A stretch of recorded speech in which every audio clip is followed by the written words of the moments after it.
अस्सलामुअलैकुम दोस्तों, आज फिर आपकी खिदमत में हाजिर है आपका दोस्त Farhan Ahmed Khan from forex predator. अच्छा, मैं आप लोगों को बता दूं कि कल की मार्केट में जो कि मैंने प्रिडिक्ट किया था क्या हुआ, क्या लेवल्स मैंने प्रोवाइड किए थे, किस तरह मार्केट ने बिहेव किया। ठीक है, तो लेवल्स मैंने बताए थे कि मार्केट अगर ऊपर के एरिया पे आए तकरीबन 44 से 46 का एरिया, जिसका स्टॉप लॉस मैंने 52 दिया था, अगर आती है मार्केट तो आप यहाँ से स्कैल्पिंग के लिए सेल जो है वो एग्जीक्यूट कर सकते हैं। और मार्केट जो है वो तकरीबन 43.8 के एरिया पे आई और वहाँ से जो है वो मार्केट ने फॉल दिया। और सेम एग्जैक्टली जो कि मैंने एरियाज नीचे से लगाए थे 29 टू 33 के एरिया, मार्केट ने उस एरिया को रिस्पेक्ट दिया और मार्केट बार बार उसी एरिया से जो है वो रिजेक्शन लेके जो है वो आपको 80 टू 100 पिप्स का प्रॉफिट देती रही। मैंने आपको बताया था कि मार्केट के अंदर जो एरियाज मैं नीचे से दूं, आप मार्केट के अंदर जो है वो बाय में रहिएगा क्योंकि ट्रेंड बुलिश है। तो अब देख लेते हैं कि मार्केट जो है वो 21 दिसंबर को जो है वो किस तरीके का बिहेव कर सकती है। सबसे पहले तो हमें देखना पड़ेगा कि कल जो है वो डेटाज कौन कौन से यूएसडी को लेके जो है वो मार्केट के अंदर मौजूद हैं।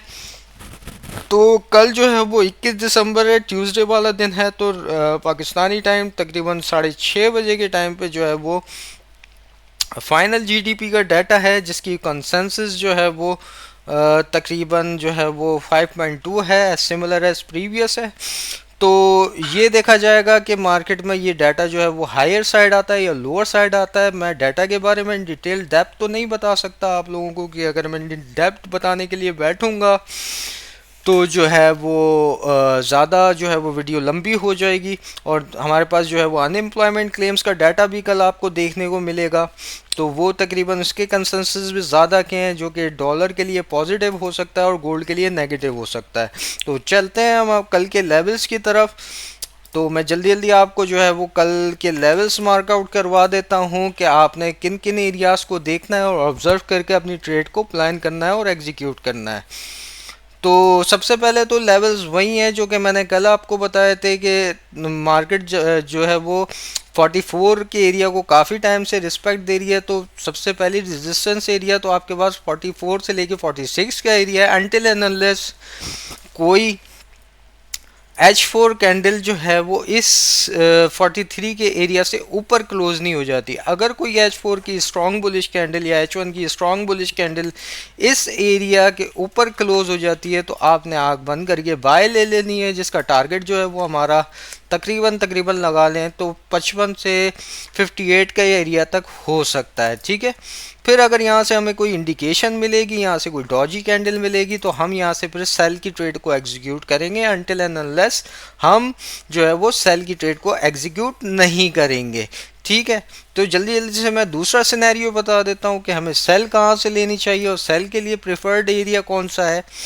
तो सेल के लिए अगर हम देखें तो एक सिनेरियो हमारे पास ये है कि मार्केट जो है वो कल इस एरिया को जो है वो 25, जो कि बहुत ही इंपॉर्टेंट एरिया है हमारे लिए, इस एरिया को ब्रेकआउट देती है। कोई H4 या H1 की कैंडल इस एरिया से नीचे क्लोज करती है तो आफ्टर रिट्रेसमेंट मार्केट 29 टू 28 के एरिया पे जाए तो आपने यहाँ से सेल की ट्रेड एग्जीक्यूट करनी है, और जिसका टारगेट हमारा जो है वो पहला हो सकता है 2015 का। ठीक है, और अगर मार्केट इस लेवल को भी ब्रेक कर देती है तो जो है वो हमारा दूसरा टारगेट हो सकता है, ये तकरीबन लगा लें कि 2008 से जो है वो 2009 का एरिया हो सकता है।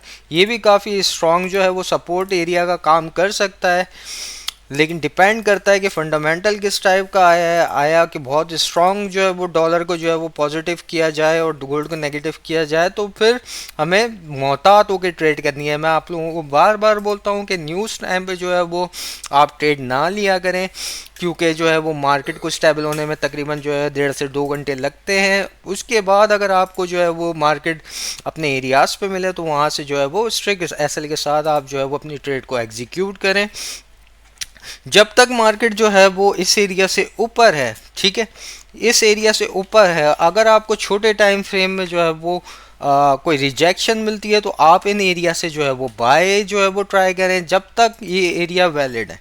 ठीक है, ये एरिया वैलिड तब नहीं होंगे जब मैंने आप लोगों को बताया कि कोई H4 या H1 की कैंडल इन एरिया से नीचे क्लोज हो जाए, उसके बाद जो है वो आपने रिट्रेसमेंट पर सेल की ट्रेड एग्जीक्यूट करनी है। उसका टारगेट हमारा कहाँ तक हो सकता है, 2015, और फिर दूसरा टारगेट हमारा हो सकता है 2008 और 10 का एरिया।